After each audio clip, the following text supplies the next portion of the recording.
and they thought that one of the aircraft had actually come down and crashed. So they went out to investigate. They didn't find a crashed aircraft. They found a landed UFO. They got close enough to take pictures, which later they were told didn't come out because of the film being fogged due to the exceptional brightness of the UFO. But they sketched the craft. One of them got close enough to touch the side of it. The United States Air Force witness statements, which have now been released under the Freedom of Information Act, show some of these sketches. One of the sketches clearly shows a triangular craft and even strange symbols that were seen on the side, which the witness likened to Egyptian hieroglyphs.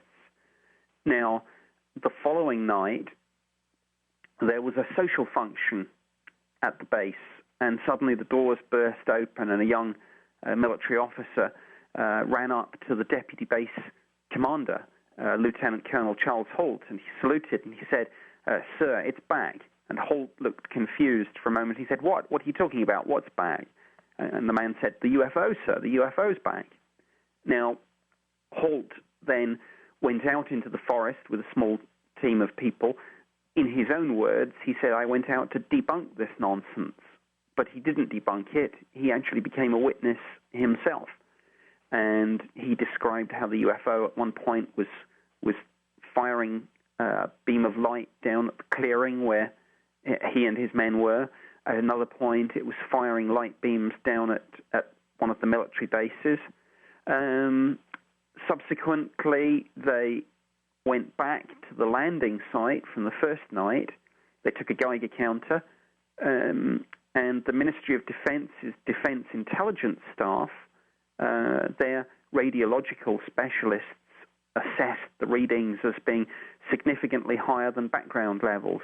So this was a phenomenal case, and those readings, by the way, peaked in 3 indentations in the ground, where this UFO had apparently landed on 3 legs on some sort of tripod-like device. So this is an absolutely phenomenal case. From what I've heard, several witnesses were able to draw these hieroglyphics that they saw. Has anyone tried to look into this and see, are they Egyptian? Have any linguists studied them to see if there's anything that's communicating or we could understand?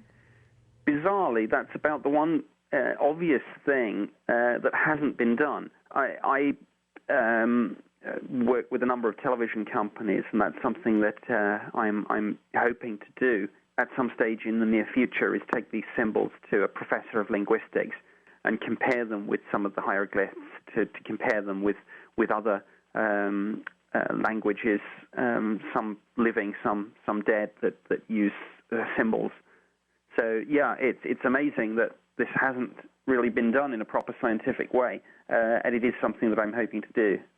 But, of course, having said that, because we don't have the photographs, it's open to debate just how accurate the sketch is. What about the theories that most alien sightings or UFO sightings are over military bases, nuclear power plants, things like that, and that they're looking to see what we're doing or what we're going to do to each other? Have you found that as well?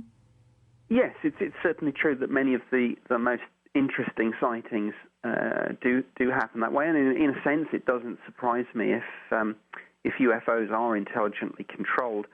Self-evidently, one of the things that they would be most interested in, as would we if the situation was reversed, is to look at areas of sophistication, technology, and to, as it were, assess the best in terms of military and scientific capability that we have. Yeah, so that doesn't surprise me at all. That's, as I say, if the situation was reversed, that's exactly what I'd be wanting to check out.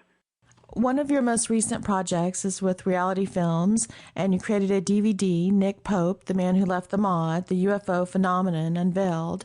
Tell us about that film and what you have in there.